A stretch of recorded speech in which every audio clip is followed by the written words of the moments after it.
back again to the idea of nature and nurture. Are we like everything like passed down to us by just the genes and family and stuff, or are we a product of the environment? In this movie, though, they're saying that there is no free will. Yeah. That it's all about where your family put you through. Hello, everyone. Welcome to another episode of the Plot Pals podcast. Hello, pals, and happy Halloween. Happy Halloween. Today, we're going to talk about a very scary Halloween movie. Really scary. I'm really proud of Anna for watching it even. I know. I feel like a hypocrite because I said I don't watch horror movies, and now I'm just doing that. Turned and all her for into you the guys. cult of- Yeah. Exactly. Yeah, no, it's a good one. I'm glad you did. Yes, and I have to say, it's so bad. Just I would watch a few minutes, pause it, take a mental break, and then go back again. Like, I know, I'm just so glad we didn't watch it together because we said that we're going to do that. That's why I wanted you to watch with me, because I bet you brought the volume way down. I did. You did this and I barely did, looked. yes, exactly. And Wow. on top of that, it wasn't a full screen. It was like, No way. I was watching it from like the distance. You know? Yeah, it was too bad. And then I would pause and react, go do my thing, and like kind of mentally refresh, and then come back again and watch it. That's the thing. Like, this movie is so scary. That's if you've true. seen it already, you know. Mhm. Even for me that I'd seen it before, Right. I knew the scares coming up. But, you know, I had to, like, pause and say, okay, I'm going to go to the washroom now, because I know in 10 minutes things will go down and I will not want to get out of my bed anymore. Exactly. So I feel you. Mm-hmm. It's just, But at the same time, I don't even know. Like, did you get scared watching it with a small screen? And I did. volume. I did at times. It wasn't that kind of like jump scare kind of horror movie. It was, I don't know, the concept was scary. You know what I mean? It's one of the movies that you think about when you go to sleep, you know? Exactly. And it's like kind of like you feel the ghosts or something like that, or the sounds and clicking and all that. Oh, I don't know. Creepy. The creepy. clicking, exactly. Like, how did he manage to get the sound? Oh, be don't so even do that. I'm scary? so scared of that now. I mean, I used to do that as a kid, but now Yeah. I'm like even scared of this as well. That's the thing. So there's this sequence, if you remember, where I don't know if I should spoil. Okay, this is a spoiler-filled episode, as are all the Obviously. episodes. Yeah. What got me, and that's why I made everyone I know watch this movie, was when the brother and the girl are going to a party, and then something happens to the girl, and then they come back, and it's just unimaginable what happens. I know. You kind of think that, how did they even get this? You know, how did they get this idea? Of course, like Ari Aster, he was the scriptwriter as well as the director. But the fact that, I don't know, how did he even come up with that? Of It's course, like the worst case scenario ever. Yes.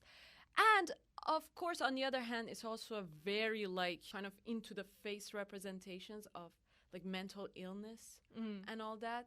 Kind of like beheading. Well, the way that characters get killed is mostly by beheading. Oh, interesting, right. And I kind of So think, they lose their brain. yes, and their mind, and like it's just a very good way of putting this whole mental illness affecting like your life, your physical life. That's a good point. Because, you know, they do say like all horror movies are metaphor for something in real life. Yes, Doesn't matter what it is.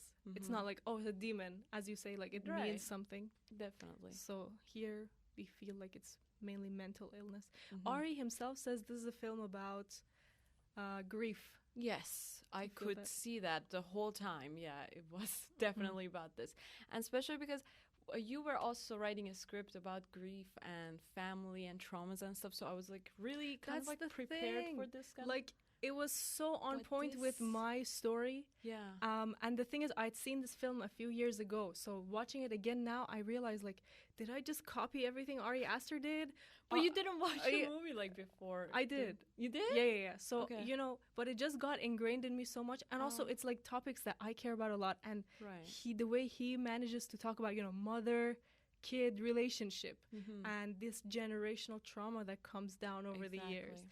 And even just the way he shot it, like the dark rooms with the yellow lights, and it's supposed to be comforting. Right. It's like a warm light, but it feels just like a fire and deathly, and you don't feel safe in your house. And all these things, I feel like I watched Ari Aster's film, and it got ingrained into me, and then I tried to copy it.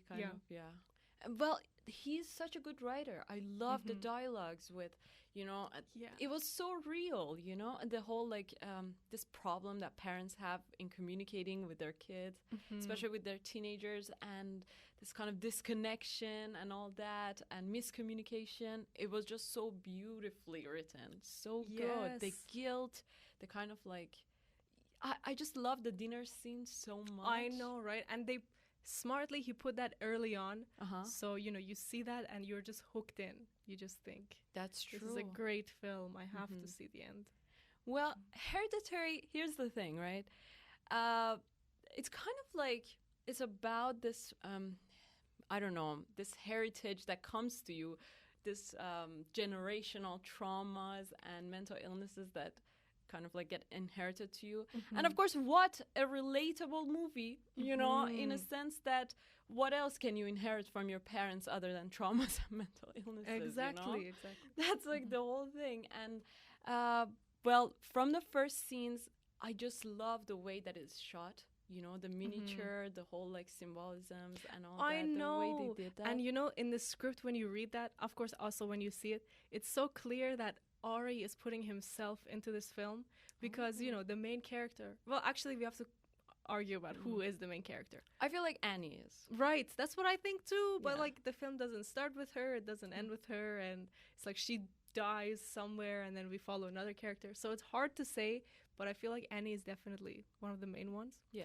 And so, Ari has made one of the main characters an artist who's recreating her life, Wow, yeah. And of course, Ari is not literally recreating his life or with a demon haunting and then the sister passing away or anything. Yeah. But, he's putting all his own ideas about family and grief into this film. And then he's showing... Oh! It's a sign. Wow! That was scary. Now I'm Halloween just so scared of anything, Right. Any little thing triggers me. Oh, I know.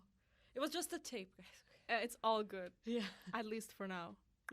Oh my God, don't do that. Okay, wait. He's an artist, and the character in the film is an artist who's creating her life. You know how we talked about how narcissistic do you have to be to exactly put the story of your life into your art? But that's what this Annie... What's going on? Is this place haunted? It is. Oh my almost. God. Wow, that was scary. Kind of cut it. I'm glad it also magically fixed itself. That's I nice. know, yeah. Halloween special. It is. So, I always love seeing artists really be narcissistic and recreate their life, because then it makes me feel like I'm not weird if I just want to tell the story of my life, because how bad it feels. Like, for example, I was thinking of what kind of horror story could I make, and then I remembered this scary thing that happened in my life with me and my brother involved, and so I was trying to write it down, and then I realized, wow, imagine if you ask your brother to play this out again. We already lived it, and now you're putting a camera there and you're like, hey brother, let's just do the same thing that happened before. It's so weird and narcissistic and... Well, where else toxic. would you get your material if not from your personal life, That's also true. Yeah. But you have to be able to, elevate it and take those ideas. And consider the fact that this director was also, this was his first feature film. I know. And he just made 2 short films before that, and one of them was horror, I think. I'm not sure. But it caught the attention of this studio, A24. Wow. Yeah. Exactly. It's amazing. It's so good, yeah. But well-deserved as well. Oh, it is. It is. Every shot. Okay, the whole movie, I was like, wow, this movie is so symmetrical. Every shot is so symmetrical. It's crazy. How beautiful it is, Did you also Well, The Shining is also really symmetrical, so I'm not surprised. as much as this one. This is just crazy symmetrical. Every time the actors kind of move, every time they're in another room or they're in a hallway, everywhere they are, camera stops at a moment that they are in the center, you know? It's just crazy how symmetrical the whole thing is. So Annie was going to Joan, and then she left it after like realizing something, being suspicious and stuff. And as she left, the camera zoomed in on, not zoomed in, but just kind of like showed the room next door. It was 202. Like even the numbers are so symmetrical. Everything was symmetrical. It was so crazy to me. Wow. So that's what stood out to you. To me, what stood out was the faces sometimes of, as you say, Toni Collette, her being afraid. I know we called Shelley Duvall as the face of fear last week, but now I think Toni Collette is also up there. Every time she's like her face actually opens up, and they usually do it in a close-up, and there's like orange light on her. You know, that happens a couple of times, and it really stays with you. Especially the one where she's screaming after her husband is burning, and then suddenly blank face as she gets possessed. Oh, that's true. Those that's really such stuck with me. Such good acting. That one was incredible. Like suddenly she just changed her expression, and it actually felt like she was possessed, you know? Yes, I know. It's like something came into her. Wow, incredible acting. And also I really liked the other ones as well. Like of course Alex was amazing. Is that the boy? Yes, the young Peter. Boy? Interesting that you think he was amazing. He was. Like to me, he just looked so like distant for sure, and he just looked like he was above it all. Yeah, he looked so annoyed, but which is like his character. I know. Yeah, like a teenager that doesn't care about anything, and suddenly he's like overwhelmed by this guilt. That's true. Okay. Like imagine, I found it actually very relatable. Not relatable. Well, in a sense that, you know, when you're a teenager, you're kind of like you think yourself above everyone and above your family as well. And you kind of are like arrogant and you don't take responsibility. And so in that sense, like he is torn between this thing. He feels really guilty. He feels like he torments himself. But on the other hand, he doesn't want to like admit it or say something to his parents, like apologize, or I don't know. He doesn't say anything. But that makes sense, I think. Right. Now that you mention this, I really like how he turns into a kid towards the middle when he gets scared. Like the way he cries and everything, he sounds like a child. Yeah, that's very unique to a lot of other movies that we see of young men, I feel like. Because he's like, I don't know, 17 or something. Yes. So you would think he would be like very manly and, oh, family, I'll protect you. Or like, don't worry, little daughter or little sister, like, I'll take you here. Or at least be bullying the sister or do something. But he is so in his own mind. Yeah. And he's also a musician. Like, if you see, he's playing the guitar, he has the keyboard. So he's like he's also suffering from mental illness, of course. Oh, for sure. That's perhaps why. You know, at first, like when I was watching, I thought Charlie was the main character. Yeah, exactly. So when she died so fast and so soon in the movie, I was shocked. Okay, I kid you not. When I say my jaw dropped, I'm not exaggerating.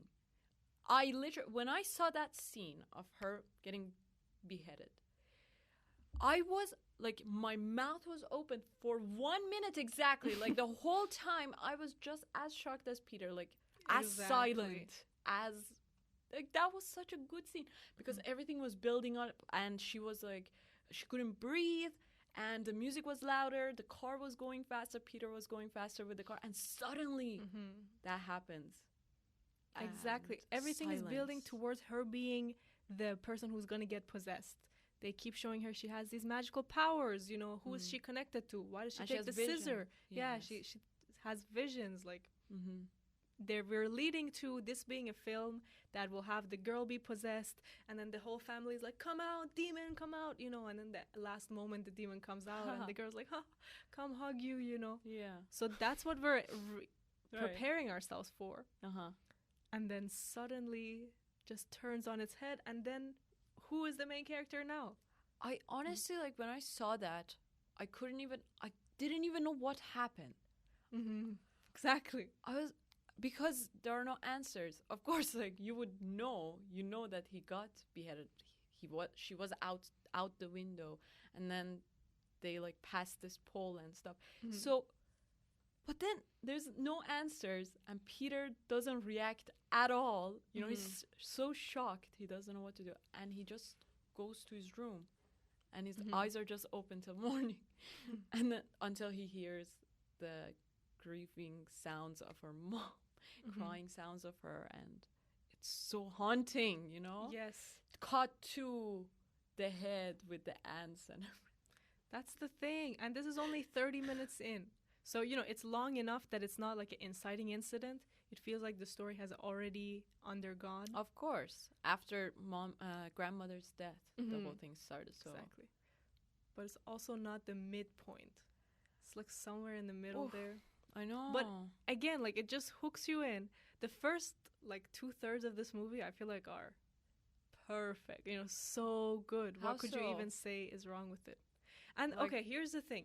So the mom, now being in this grief, wants to connect back with her daughter, who is dead already, you know? Yeah. And so, or she wants to like feel like it wasn't her fault, you know, just try to get over this terrible thing that happened. And then another woman comes into her life who is all niceness and all, I have the answers. Right. So you're just so with them, you know, you're just saying, please, yes, do this ritual thing. I want to see what happens. I want to see if you could connect with your daughter. You say the part where the young sister passes away really made your jaw drop. And yes, same the first time I watched it. And then the section that made me want to show this film to everyone I know was the part where she meets that other woman. And they go, you know, they meet multiple times. Right. And they keep getting closer until they get to this ritual. And then she comes to do the ritual to her family. That was so different than any other horror movie I'd seen. You know, there's always the seance scene of trying to reach to the dead. But it's never this real. You know, I feel like this could happen to me and you. You know, they meet in the parking lot and the woman is like so convincing. She's like, I promise, I didn't believe it either. Like, I felt the exact same way that you do.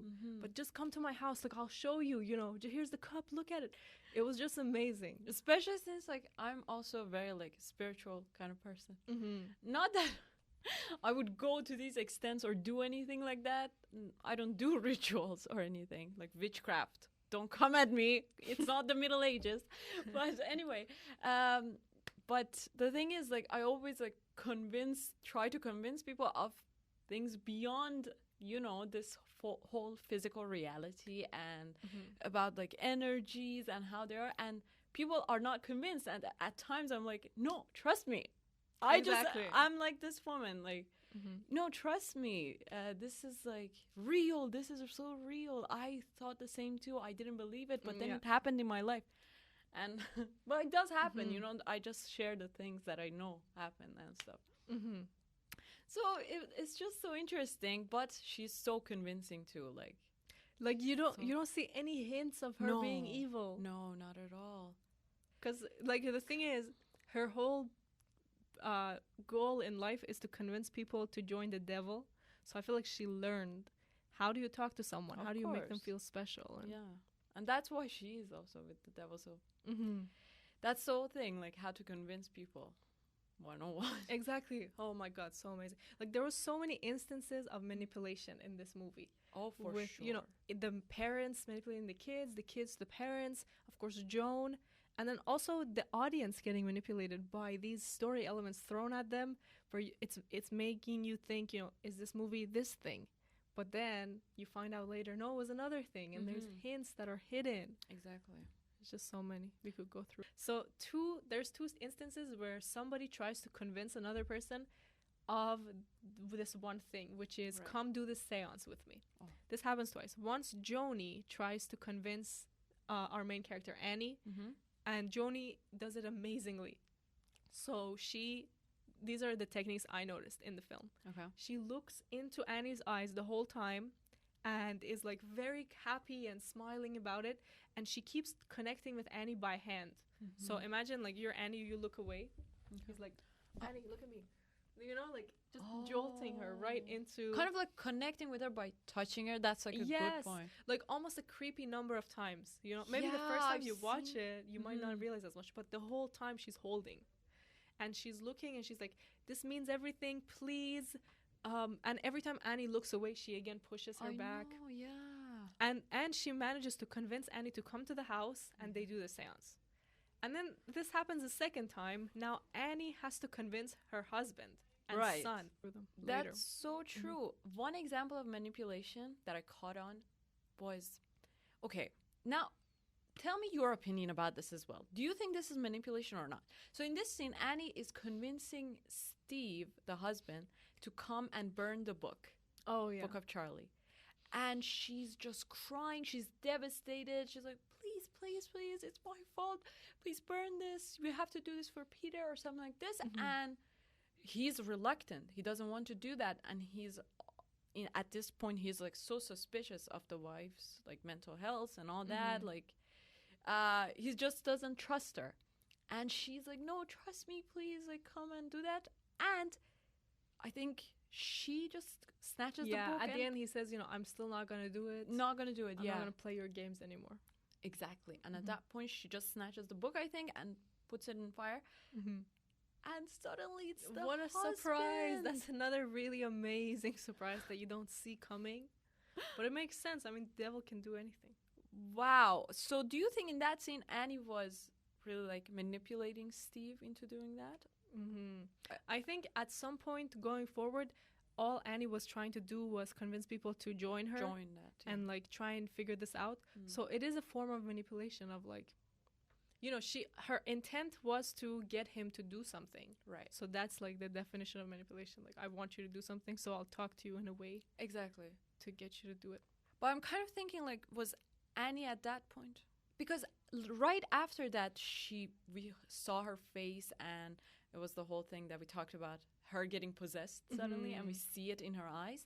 So I'm kind of thinking, was it before that she got possessed then lead up to this, or she got possessed after doing this? So we could definitely argue about this, and I think it's more interesting if this was her whole fake apology to the husband. Yeah, I think that's more interesting if that was the demon.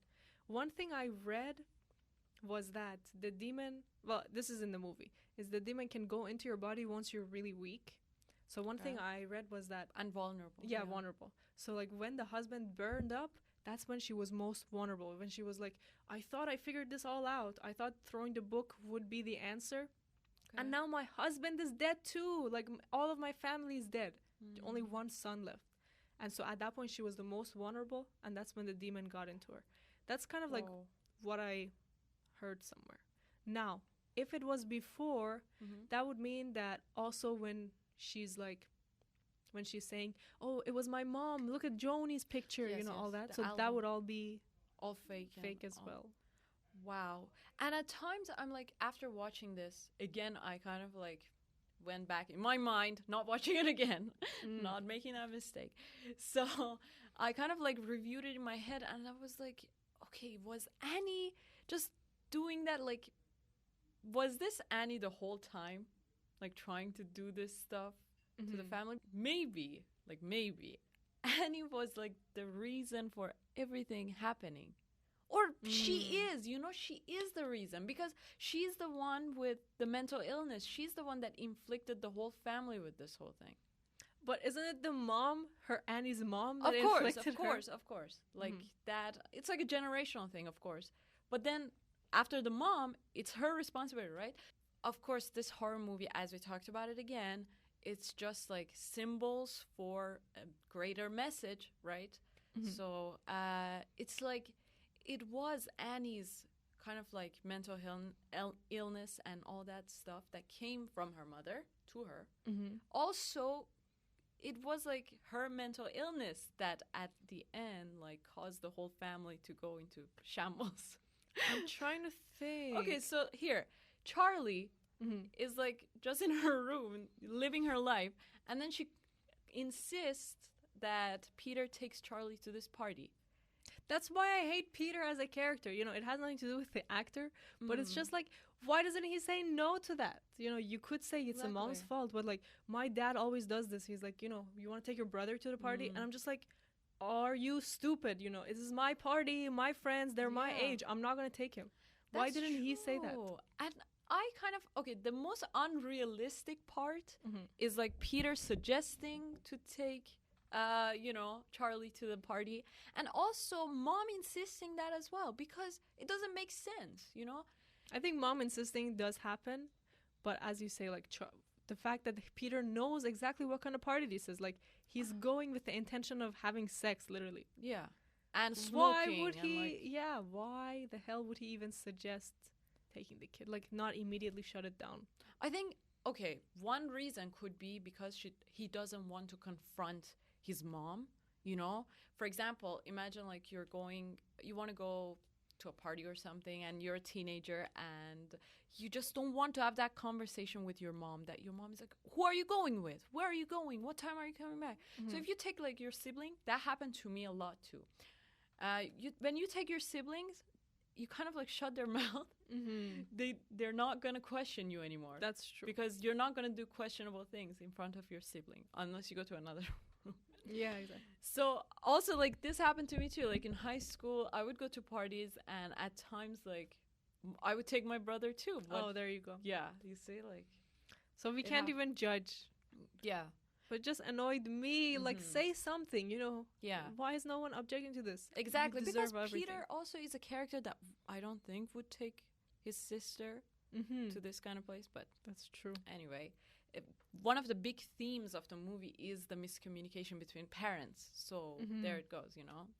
The whole time, Annie and Peter are trying to avoid the inevitable conversation. You know, the whole time they just have this tension. They have this really bad relationship, this barrier between them that has been caused, of course, for years of things happening and, you know, all this. Wow. And, you know, it happened because Annie didn't even want to have him.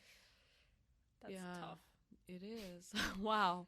How are they supposed to get over that? Like, kind of Annie's mom forced her to have this kid, and then she wasn't ready to be a parent. And so then she was like, how could I love this child? Exactly. Like, how could you even get over that? It just is what it is.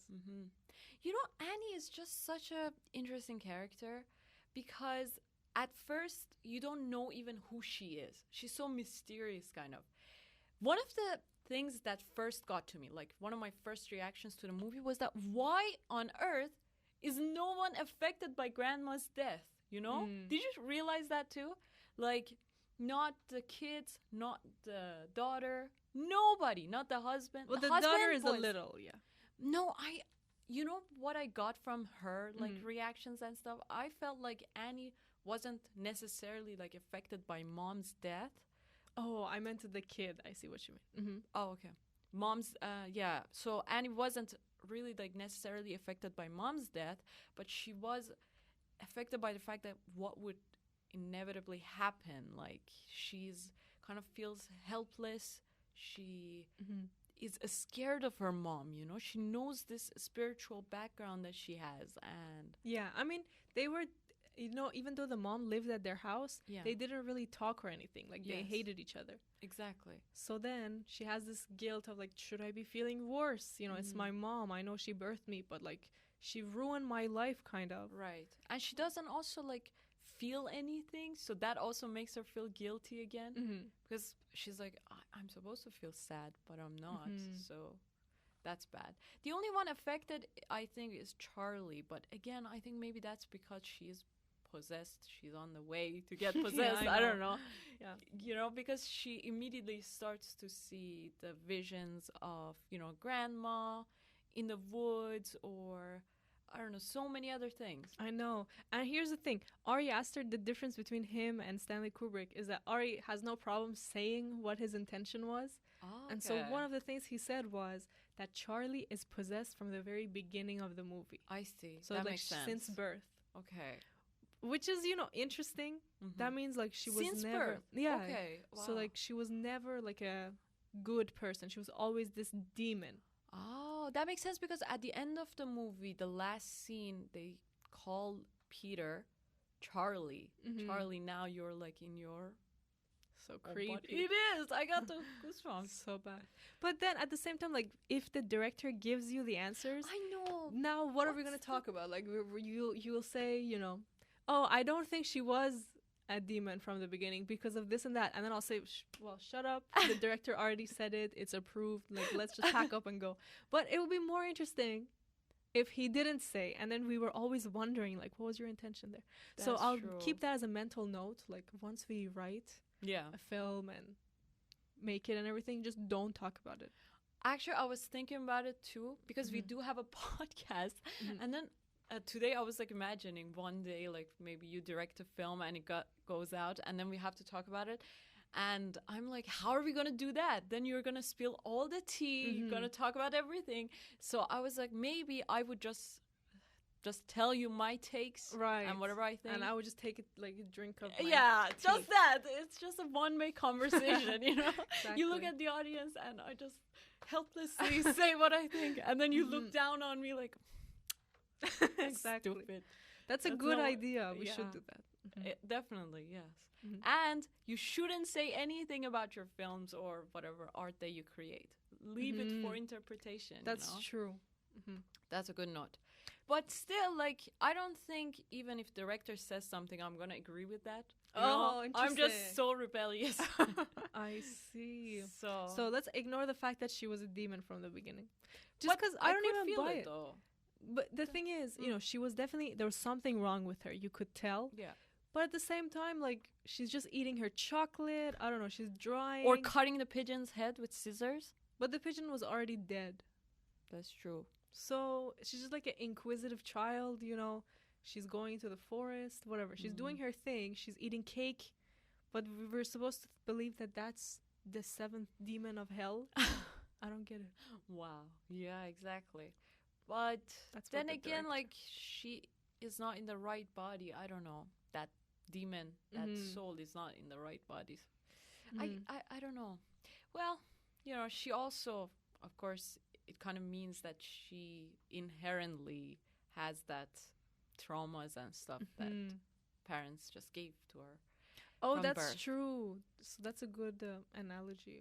Yeah, I think that's what they're trying to mean. And they're saying that the mom had DID. She does mention that. So it's called dissociative identity disorder. Wow. Now, I'm not like any kind of medical expertise person. Okay, I can see that. Because it's psychology and it's some medical things. I see. Well, are you saying mental health is not real? Did I say that? Why do you just put words in my mouth, you know? I'm not going to say anything that I don't know. Okay. Yeah, it's psychological, so. All right, so that scene with with Annie. Yeah, I was talking. Okay. Yeah, I'm kind of like adding to your point. That scene with Annie in the therapy session, that was such a good scene because she talks about like the whole family history of mental illness, and she gets to herself as well, I think. Or not. She just says that brother had schizophrenia and mom had, again, the identity disorder, as she does as well. And her father had depression, very severe depression. I think he did kill himself, He did, right? He attempted suicide. Yeah, he did. He killed himself from starvation, just not eating anything until he died. That's extreme. Here's the thing. So you know how they say genes kind of pass down one generation, so maybe the parent won't have it, but the kid will. Like passes like this. So I feel like the reason the boy Peter was so blank the whole film, it was just almost so detached, was maybe because he also had the DID, just like the grandma. Okay. Where he saw his life from like another perspective, just looking in instead of living it. And so then the mom maybe sees more of Annie sees more of her mom in the boy, and that's another reason not to like the boy. Wow. It's just like, I see my mother in you, and that kind of thing. Damn. But why? Okay, grandma liked Charlie much more, apparently. But only because Annie didn't let grandma near Peter while he was born. Okay. And then later she felt guilty and she let grandma near Charlie. Wow. Oh my God. But how creepy is that image of the grandma having her tits out and trying to give milk to Charlie? She actually did. Did you know? She did that. Really? Like, how could you have milk in your tits if you did not give birth? That's true. She's, well, you know, there's so many spiritual elements and supernatural elements in the movie, so you can't really question that. When there are so many things happening before your eyes, right? The only normal person in the movie is the husband, Steve. Exactly, which makes me think there always has to be a normal person. Definitely. Even in comedy, they always say, okay, this is so unrelated, but still goes to stories. In comedy, they say that you have to have someone that is like a normal person that reacts to the abnormal things that other people around them do. So you always should have that. And of course, in horror and every other kind of story, you should have like a neutral kind of character, I feel like. He was almost too good. Like, he made all the right choices. Yeah. But the thing is, in the script, he was a psychologist. Oh, so we even saw him like in a scene talking to a patient. And so then it makes sense the way he talks to everyone is so smart. Like, he knows, how does that make you feel? You know, good night, I love you. Like, he knows to say these things. Yes, exactly. And doesn't that, well, it's so typical how ironic it is that every time like we have a story or a movie about psychologist parents, the kids are always like mentally fucked up. That's the thing. and the wife, or maybe like someone near immediate family, is just mentally. I know. I wish he could help them more. But the thing is, like, this family's coming from one pretty normal psychologist and then one with a history of death and suicide and super bad exactly. mental. So it's like tough. Annie is like the whole time she expects something to happen to her. Her whole life she knows that this is her family, this is what happened to all of them, and it's just gonna happen to her at some point as well. And the whole time she's just fighting for this not to happen, but at the end it's her that destroys her family. Like, but how does she destroy, other than the fact that of course she gets a demon in, but like she's only trying to connect with the dead. Like, it's not that she destroys, it's more that the cult makes her a pawn in this game. okay, You know, it's not like her choice. They bring Joan in with the plan, and then it's like it all makes sense. If me and you were there, we would make the exact same decision as Annie. Okay, I'm glad you brought it up because I also talked about it before the podcast. There is this scene of the teacher talking about saying this thing that is the tragic hero really responsible for what happens to him? Does he really have control? Something like this. Does he really have control over his fate, or is everything like controlled for him, you know? Everything is decided for him. So you kind of wonder here, okay? Annie is a tragic hero. So is Peter and everyone in the family. But Annie, if you want to focus on her, she didn't have a choice in a sense that her genes like determined everything. But again, don't you think she had choices at times? Like, don't you think people have choices over their fates? I know that everything is determined by genes and by your family history. For example, okay, my grandpa has like, he's really bad-tempered. And so is my dad is not bad-tempered, but he's like really also has the anxiety and that kind of thing. And then it kind of passes on to me too. My dad is actually really controlled himself, and he is like so changed himself from what his dad was like. But it kind of like somehow passed from my grandpa to me, this anxiety and all that. Because especially like my grandpa was living like this like adventurous life, you know, in the mountains and everywhere. They weren't in cities or anything. Exactly. Like literally fighting for thieves that might come in the night. Exactly. So this anxiety, of course, passes to the next generation. But like, and now at this point, I just have to, if I want to control this anxiety and all that, I have to be conscious all the time. I have to have full control all the time, which is impossible to have it all the time.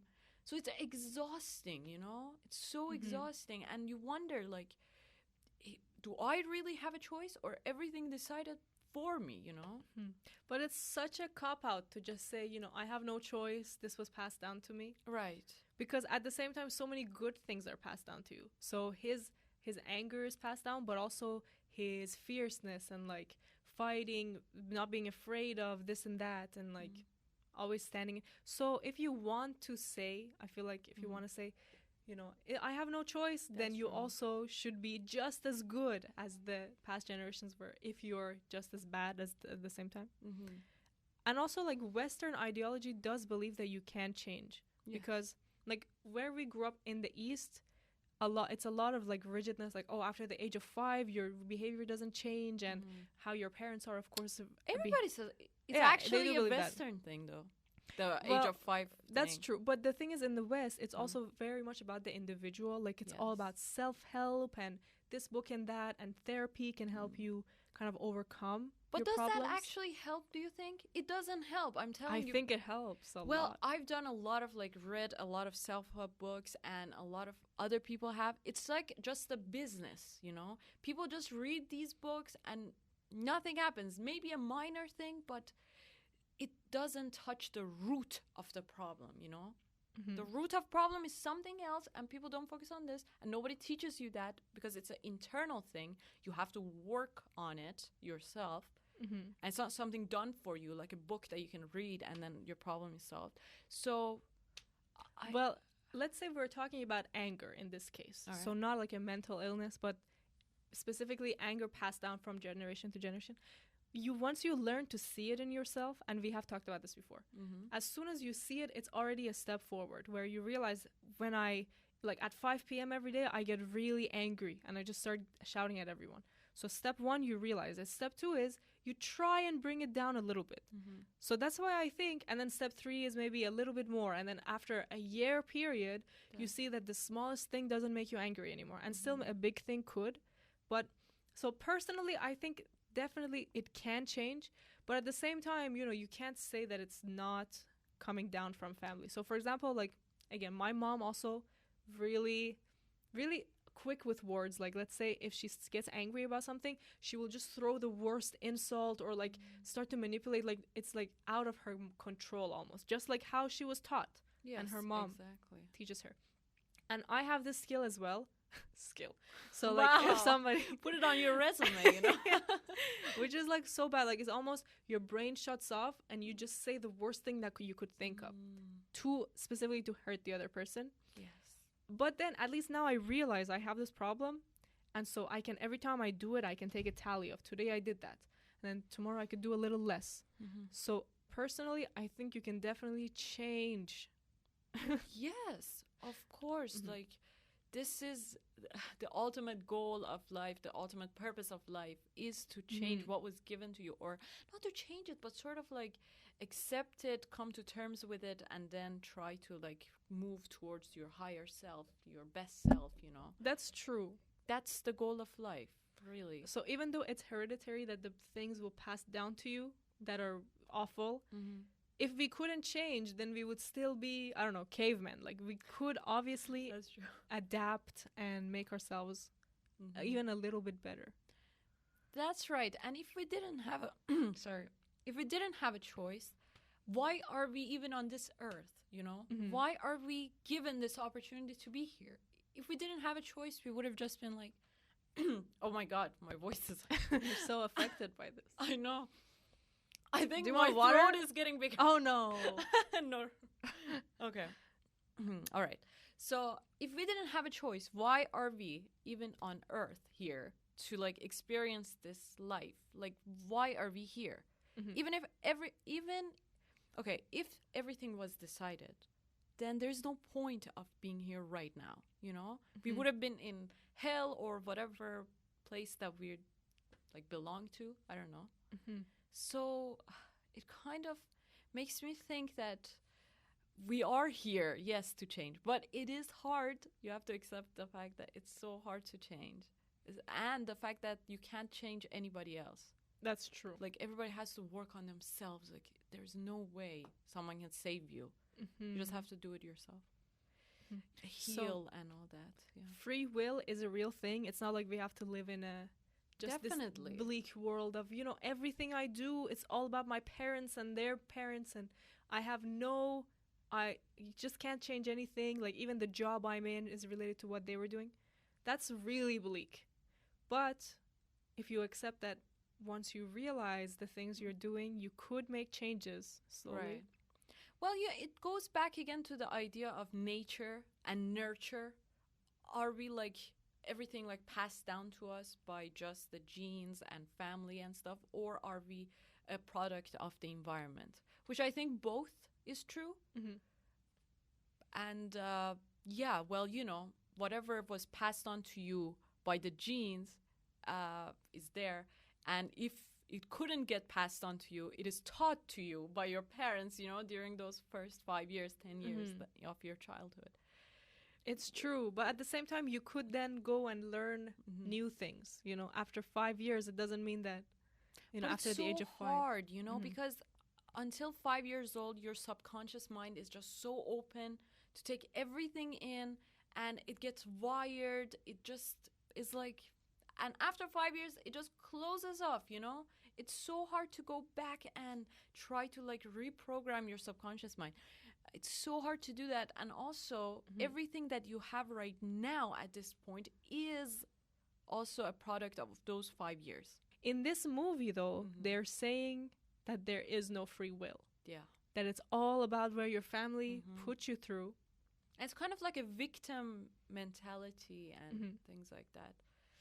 But also, it's a reality check as well. Like, kind of accept the fact that not everyone can fight with their past and fight with what they were given, you know? Not everyone is strong enough to change, really. Not everyone is even meant to change. I don't know. It's so hard. But do you think, so you're saying so you this think family, everyone can change? I Everyone think so. can change? I think anyone who decides to change can. Definitely, As you say, yeah. like, we can't change people. Yeah. But if we make the decision ourselves, we can change ourselves. Right, So- right. But, like, imagine, like, the majority of the society, right? The majority of people go through life without changing anything about themselves. Yeah, because they don't want change. They don't want They're to. not around Yes. people who are better than them. So they that don't they even would want think to. about that, you know? There are so many people that I know that are not even in this kind of mentality. They don't think of becoming better. They're just struggling so much. They're just so drowned in their everyday life and struggles, or like gossips or things that happen to their neighbor and themselves and their family, that they don't even have the time to think about change or themselves. They don't even have the time to like be alone and think of themselves. I know so But many this is, people like you know, that. this is very little in Western countries, though, I have to say. A lot in Iran and the Middle East, where it's all about the culture, like being around Family, your neighbors, yeah. family. What do they think of me? Do I look like a good person, or do I look like a whore? Like, who do I go out with and all that? Right. Definitely a lot there. And when it's all about, okay, now we're having a dinner, everyone come to our house, and now we go to the other person's house, then you get too distracted with these family dynamics to focus on yourself. But in the West, it's all about you. Everything you learn is about how each person could contribute to the society, and you could change. But it backfires. You know why? Because then, okay, in the Eastern countries, you are like all about family and you don't focus on yourself. In the Western countries, you become so selfish that then again you go towards your ego, and that also backfires on you, you know? You don't get to change yourself again. You think that you are, but you become egoistic, you become narcissistic, you go towards that extreme, you know? So you have to find like some kind of balance. Exactly. You have to find a balance between these two. And yeah, that's why I'm saying it doesn't matter which society it is, the majority cannot change. They will not change. They won't. Like, let's accept that. And this story is about one of these families from the majority of society that couldn't change. Now, I think by you saying that, like that majority of people won't change, it's almost like a way of elevating us, you know, elevating yourself with saying, I'm not, you know, even... That's how it even feels like. Okay. Because it's like you know, as a mentality, let's say you're thinking, I'm still doing much better than the majority of people because they don't even think. They're just busy gossiping all the time, and they will never change, and they're just you know, they've never opened the book. So it's almost like a way of Actually, thinking. No. I said there are two extremes, right? I may not be from that extreme, but I'm definitely from the egoistic kind of extreme for sure. Exactly. So I'm not even saying that as a thing. I'm definitely from the majority. Okay? Oh, you think you can't change? Of course I you say can. like, okay, here's the thing. I haven't changed the way I wanted to, and there's like a journey to change, of course.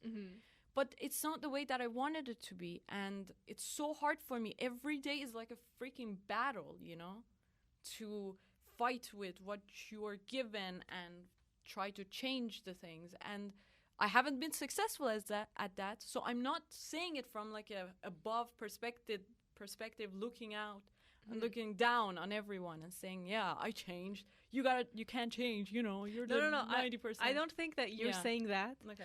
Although I have to say you have changed a lot, because you're 2 years younger than me, so I can like look at you as I remember myself 2 years ago. I'm like a parent to you almost.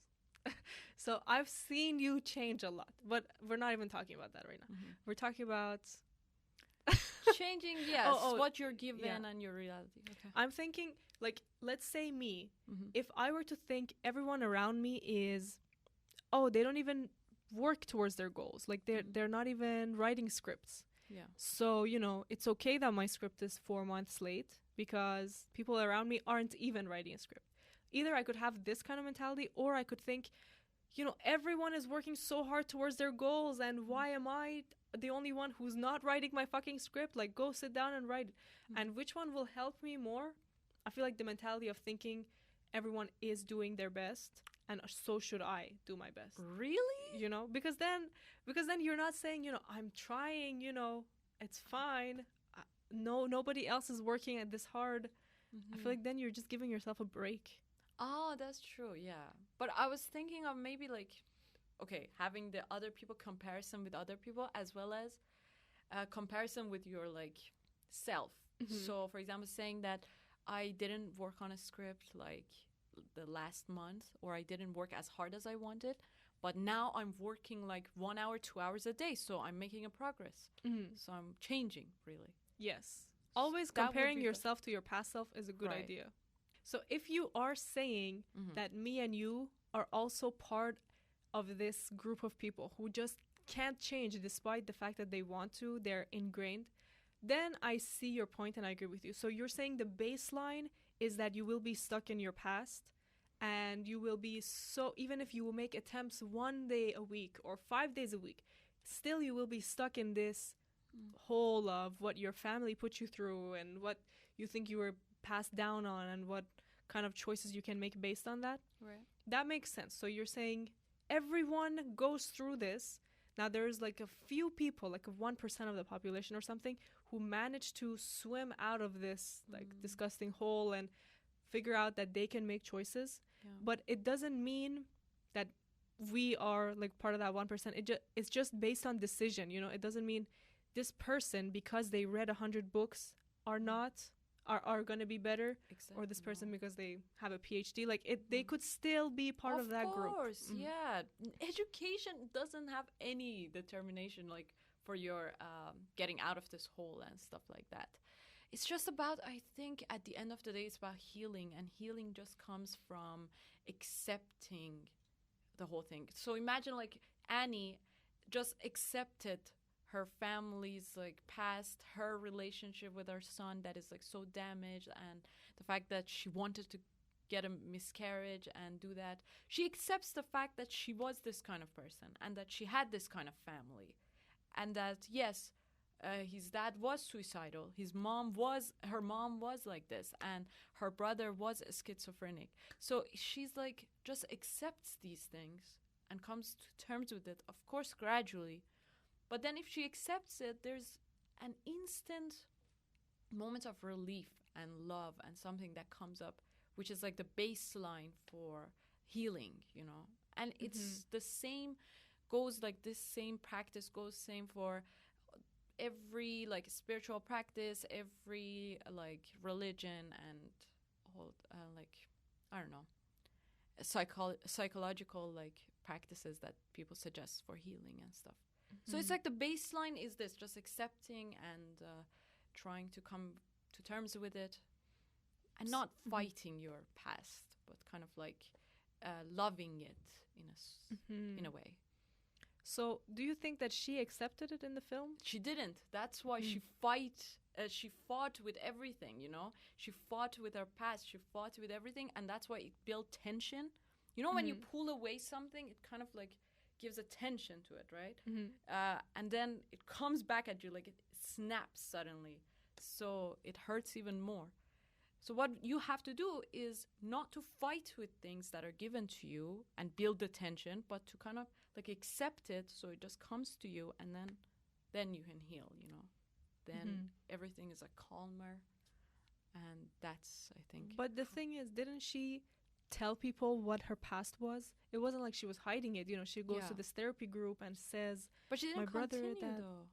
She didn't. Oh, that's true. She only went the one time and said it, and then never wanted to face them again, maybe.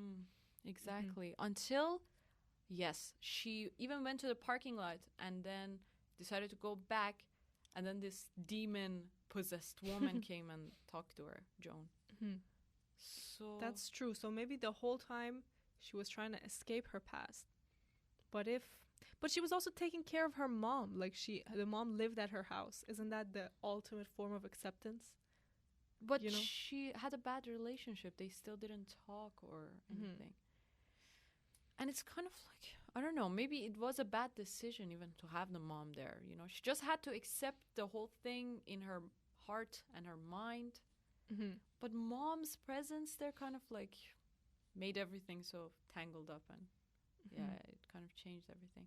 And she was also saying that she feels like everything is her fault. So what do you think that means in terms of the free will and kind of like what was Annie's fault? At the beginning she was saying, I feel like I'm blamed for everything because of my past. Right. And so the thing is, it makes sense that she was blamed, because now imagine if you were, let's say, dating someone who was an axe murderer, I would be like, this is bad. Like, I don't want to hang out with you anymore. Right. So the mom having a creepy ass mom and like a brother who killed himself, and isn't that, wouldn't the family have the right to blame her? I don't even know what point I'm trying to make. But no, I get it. I actually love that dialogue so much, and it made me think, like, why does she say, I am to blame? Well, you know, it's like this guilt and these things. Most of the time, a lot of times I've realized that when I'm like writing the journals and stuff, I'm like, I am to blame for everything. I am to blame for everything that happens to my family, and it's true, because I have so much influence on my family, and I trust me, like, they're so dependent, and I feel like, imagine this, okay? At the very least, the influence that you have on your family is the energy that you bring to them. So if you're always negative and you're like that, of course you are to blame for what happens, like during maybe some arguments, or I don't know, some events or things that happen in the family. So most of the times you're like, oh my God, if they're going through that, I am to blame. This is like a very human thing, I feel like. And it's like a very human emotion. And at that point, now we're thinking, like, what was Annie's point for saying that? She's saying, I am to blame. Okay. And the thing is, she never apologized for it, though, because imagine it's a good, I don't know, it's a really painful thing to believe you're to blame for everything. Right. But if she had just apologized, like how she says in the dinner table, she says, nobody admits to anything they've done. Yeah. Maybe if she had just apologized, said, you know, guys, I am sorry for my family being this way. Can all work through it. Yeah. Then it would have made everything so much easier. And also she did like sleepwalk at some point and try and murder her kids in her sleep. And another time she did it as well, trying to kill Peter. Yes. You remember that scene? That was a dream, I think. Was it a dream? Because Peter woke up and was like... Oh, the other time when she is being pulled back. Yeah. Right. That happened. That happened, but I feel like it was a demon doing that, not the mom. Like, but she was Peter possessed. thought it was the demon. I mean, Peter thought it was the mom, yeah. Oh, interesting. Interesting. Yeah, but why do you think she even did that? Like, in her sleep, she wanted to have no kids anymore. She was tired of being a parent. And she suddenly, like, confessed. Yeah, that was, like, so abrupt. Mm-hmm. You know, she just said, I didn't want to have you. Yeah. Like, I wanted to kill you, something like this. That was definitely a dream. And, it was like she didn't have any control over herself, just telling the truth. And then she would, like, put her hand on her mouth to avoid herself from saying something. Wow. And imagine, like, that conversation, even though it's the worst conversation ever, like telling your kid you didn't want to have them, right? It didn't go as bad as you would have thought. Right. Maybe it was like the acting of Peter. I don't know. No, the thing is, like he just started crying suddenly. Yeah, and he was just like, why would you say that? Which makes sense. Yeah. But it makes me think, maybe if they'd sat down and had that conversation in real life, you know, she would have said, like, when I had you, I was not ready. You know, I was 14, whatever. I was 24. Yeah. And I was not ready to have a kid, and my mom forced me, and it was really hard, and I wanted to not even have a kid. But when I did have you, you know, my mind changed because you were so cute. Maybe if they talked about that, then the whole tension between them would have gone away. Imagine all these years, like, these things have been built up in her mind and in herself. And suddenly it's like coming out. So everything that happened in the movie is a result of her suppressing everything that happened over these years. And as you said, like, that's such a good point. If they had that conversation, you know, if they had that conversation with Peter, if they had that conversation with husband, you know, trying to, like, talk to each of them, or even Charlie. Charlie was so neglected in the family. I don't understand Annie's, like, behavior after that, because she didn't even care for this girl, you know? Yeah, everyone acted like Charlie was a burden. Like, oh, you went outside again? Why are you in this room? That's true. Like, she just, even before mom, what happened to her mom, like, she was treating her family in a distant kind of way, you know? She wasn't there for them, really. And she didn't confront them. If she had, like, it's also part of the accepting thing that we talked about. If she would have accepted everything that happened and, like, would have been truthful and talked directly to each member of the family. That's true. That would have solved so many things. So one of their big problems was this, like, suppressing of problems instead of, and making it bigger in their head, thinking, if I ever brought this up, it would ruin everything. Whereas if they had just sat down and had that conversation, it would have been better. Yeah. And also, maybe it's not all Annie's fault. So the husband, who was the greatest character, you know, so kind and understanding, maybe his way of, like, suppressing of, like, anger, everyone's anger, like, he never cried or anything. Like, his daughter died, he's just blank. He takes pills and everything. So it makes me think his way of dealing with anger is also not right. That's true. You know, like, remember that dinner scene where the mom breaks down and says, what a shame, like, you killed the daughter and still our family is not together. Why didn't you learn anything? Why can't anyone say sorry? And then as soon as she sits down, she has this calm over her face and, like, almost smiling, because for the first time she said exactly what's in her head. Wow. And she's just let it all out and she feels better. But right after that, when the son is gonna talk back, the dad is like, we're not gonna have this anymore, like, be quiet, you should leave, or something like that. And then Annie leaves, and so it's like the conversation now died. They could have just kept fighting, and sometimes after a fight is when actually you resolve something to get to a better state. That's true. Oh my god, that's such a great point. So it's not, even dad wasn't right. He was suppressing the whole time, you know, and his form of communication was just non-existent. At least Annie had some form of communication with Peter and Charlie, but he was, like, fucking silent, you know. He was just not there. And I don't know, he was just nice, like, right, you know, I'm glad you enjoyed dinner. Come, get up, wear your suit. Kind of stupid, I think the character was. I don't know. It's just the whole, exactly like The Shining, as we talked about, Wendy's character, you know. Exactly. The spouse, the stupid spouse that takes everything from the psycho family member. I guess, like, horror movies need to have, I guess so, this one character who is, or maybe we will break the cycle with a horror movie of our own, that both the spouses are psychos. Just killing each other, you know, not just a dumb one that takes everything in and just endures all the pain that the other inflicts. That's right. And then the mom, instead of, as we say, instead of suppressing, all she does is recreate her traumas in the art that she makes. So she makes like the room that her dad passed away in, and she makes the car. Yeah, and she makes that car. Like, so she's taking her biggest traumas and putting them into her art, which is good, isn't it? Yeah, like it's what every artist does, you know. We start writing about whatever happens to us, and I don't know, painters start to paint and draw about their feelings and emotions. So it's a good way, but at the same time, it's why kind of like I feel like artists kind of, I don't know, face mental illnesses much more severe than others. I don't know why. It's because of the fact that they don't deal with it like face to face with the problem, but try to like create it in another way. They try to like relive it almost, but in the worst way, like not even learning from it, just going through the just same having this victim almost mentality and reliving it over and over again. Well, at times it would help. I mean, in psychology, like the psychiatrist just listens to your traumas, your experiences, and whatever you want to say. So it does help, I think, but not for artists. I don't know.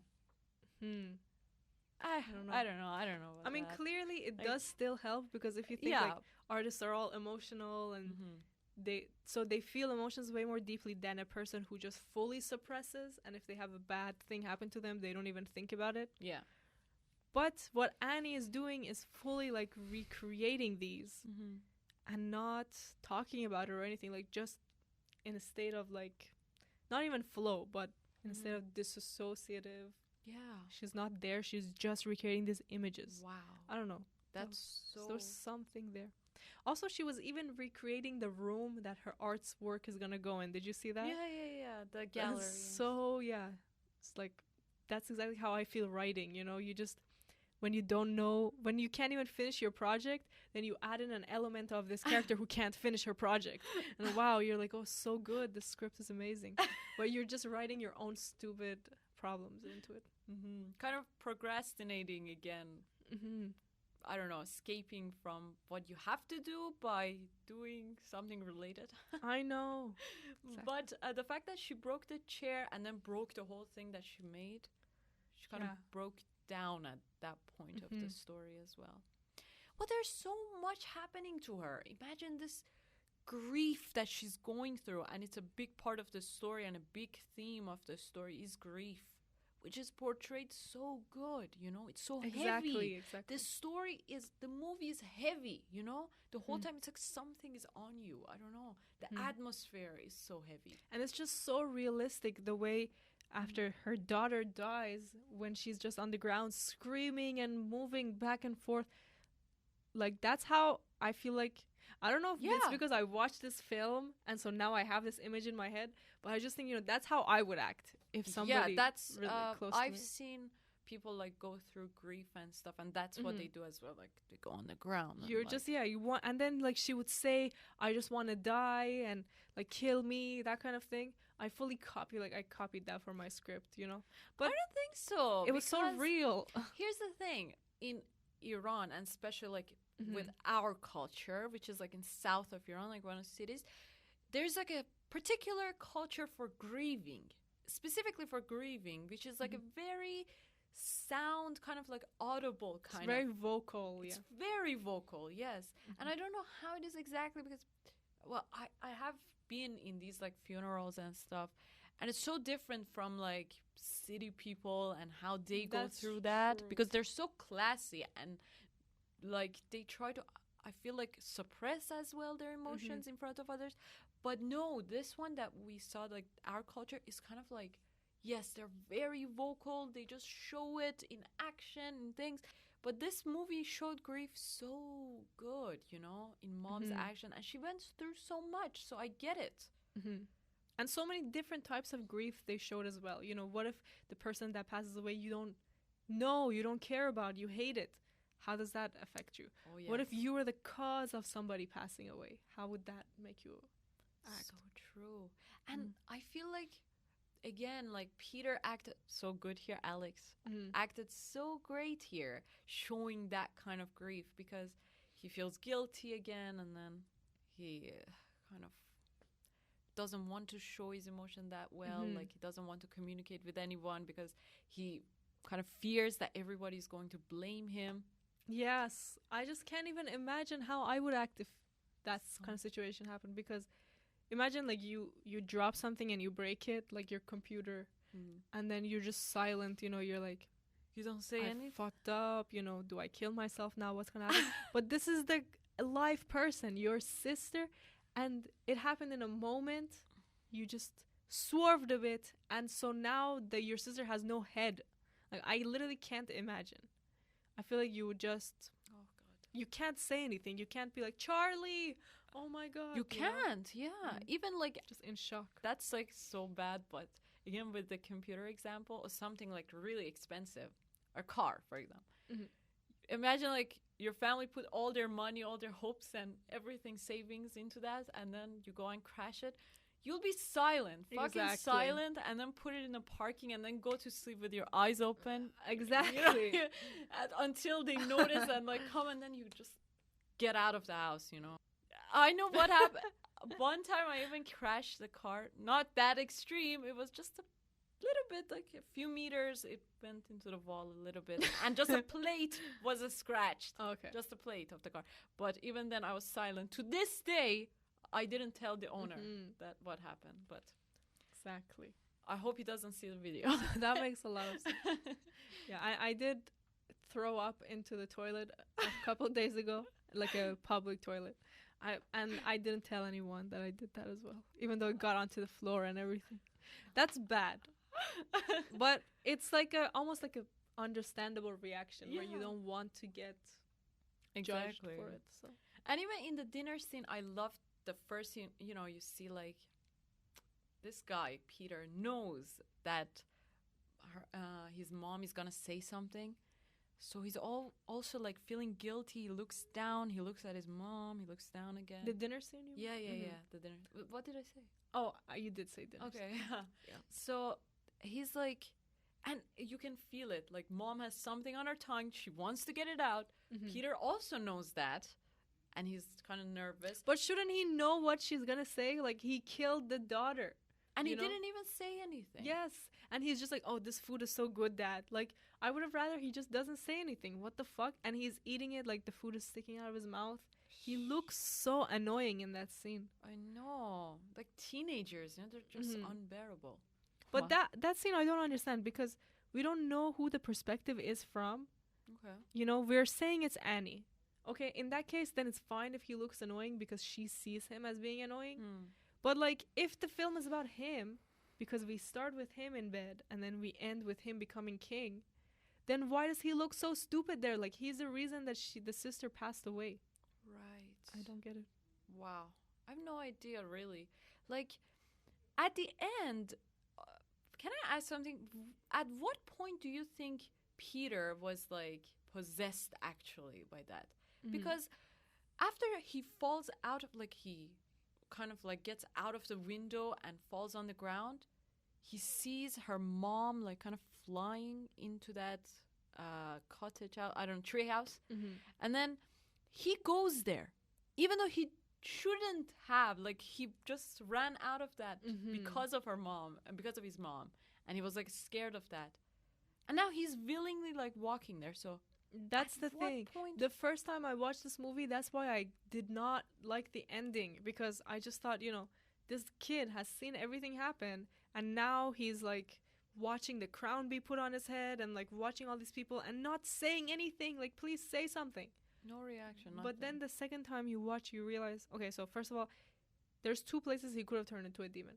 One is right after he falls out, and there's this blue light that goes into him. Oh, I didn't notice that. That's why you're watching on such a small screen. Yes, I did actually. And the volume is like mute. One. Yeah, it was like mute one. You know, my hand was like, my fingers was just on the volume. Oh my God. I would just go back and forth between that. And then just watching it like this with my eyes like almost closed. With just a barely like gap so light could come in. Like. So, yeah. Okay, I missed that.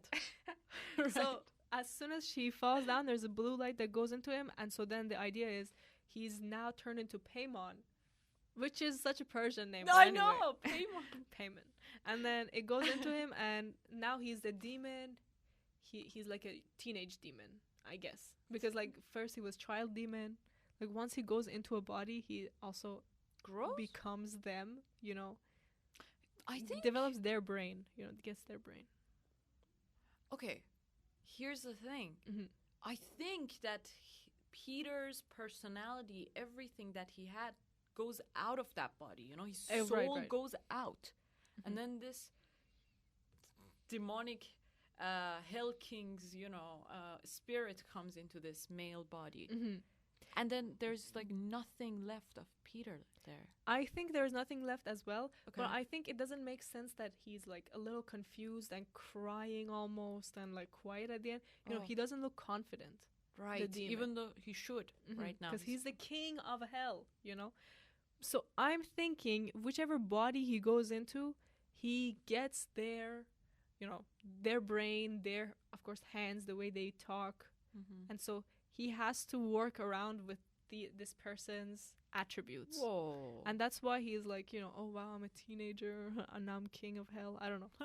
Because he's just too, you don't know. I think it's meant to be a question like, is he himself? Is he a demon? What's going on? It's supposed to make you question it. Right. But it just looks like nothing. Incomplete. Yeah. Like, does he know what's going on? It's kind of like we don't get the answers at the end, but that's good for horror movies to leave it kind of thought-provoking. But at the same time, I'm kind of like, okay, demons are also like a symbol of something here.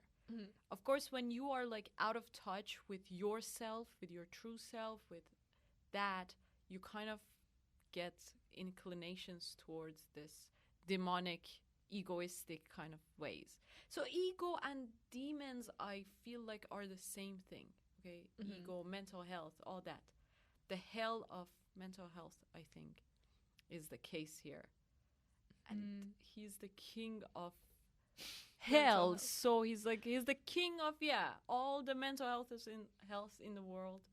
Just kind of like him. I don't know. Wait, I have a question. Okay. Is there any kind of like non-film related imagery or like idea that the ending gave to you as you were watching it? Like, did you think, oh, I think this is what the filmmaker was trying to say upon first viewing? But I think I should have done more research about this because I saw some comments of people saying that he looked like, I don't know, his gesture, he apparently had a gesture or something, looked like I don't know, a demon ideology picture, something of another spiritual doctrine or something. So now for me, this was like a multiple times watching it, so it's unfair to judge you on this, especially because you're watching on mute and small screen and everything. But anyway, what it made me think, which kind of doesn't have that much to do with the film, is that it had to do with like being a female kid or a male kid. So it was something like the female kid was murdered, the mom was sacrificed, the dad was sacrificed to make this child, this boy, who now is at the age of becoming an adult, and everyone is bowing down to him, and he's not even ready to accept his responsibility, but they're giving him the responsibility of king, of leading them. And I think it was this idea of the man who now grows up to have to lead a family or to have to like procreate, create life later, and he's not ready for it, but he's put in this place of hierarchy, and then the mom's head is cut off, just the mom just gave birth to him and is now sacrificed, and the dad is also burned to show maybe that like even this man who's king now will eventually die and be sacrificed to then create the next life. So it was this idea of, and then the girl, only her head is left instead of like Charlie, or only her body is left as if like, she's just an organ to be like used as reproduction. Meanwhile, this man is put this crown on. So it kind of gave me these ideas of like, what's the place of women in society? What about men? Like, how do we treat them? Even though I feel like it doesn't have that much to do with the film. Or maybe it does because the grandma was like, I want this kid to be a boy, but it's a girl, and like Charlie. Really? Yeah. Grandma actually like said that. Grandma, because Paimon needs to be in a guy's body, so grandma was like, obviously Charlie was a guy. I see. I just gave me this It gave me some flashbacks, oh my god. My grandma is also like a very boy-loving kind of thing. Yeah. And, it's not unusual. There, everybody loves boys. If they have if your child, you're pregnant with a girl, you're almost like nobody cares, anymore. But if it's a boy, they would just kill for that. Wow, exactly. They love boys so much. It's insane. Considering the fact that boys get into so much trouble there, they get addicted, they go to prison, they fight. They all the time have all these troubles, especially there in that particular culture. But girls are so obedient and all that. That's true. So it's like so it's this idea is just everywhere in all cultures. Exactly. I don't know why. Here's the thing, I feel like every problem comes from the identity. And even in this story, that's the case. The whole identity is the center, Annie's like, my family is like this, my family is like that, and they did this stuff, and I'm doomed right now. So it's like family is always like a part of her identity. And so is like each other person has different kind of identities that kind of like comes back and troubles them. They just have to get rid of that. I feel like that's the solution. Right. And then when her daughter passed away, she kind of lost her identity. Everything. Yeah. But I also understand, because anyone who could who might lose their daughter at this age would go crazy. Yeah. So I feel like her fatal flaw is not this yet. This would be, learning to detach yourself, your identity from your family is like a really great thing to learn to do. Right. With it also learning to be there for your family, not just say, I don't care about these people. If they die, it won't affect me. But her fatal flaw is still that she doesn't accept her past, and she doesn't confront people for things that bother her until it's too late, maybe. Exactly. And she doesn't decide to make a stop to this generational things and kind of like change, as we said. She doesn't decide to change. She just lets the past decide for her, perhaps. And Peter, I feel like the exact same thing.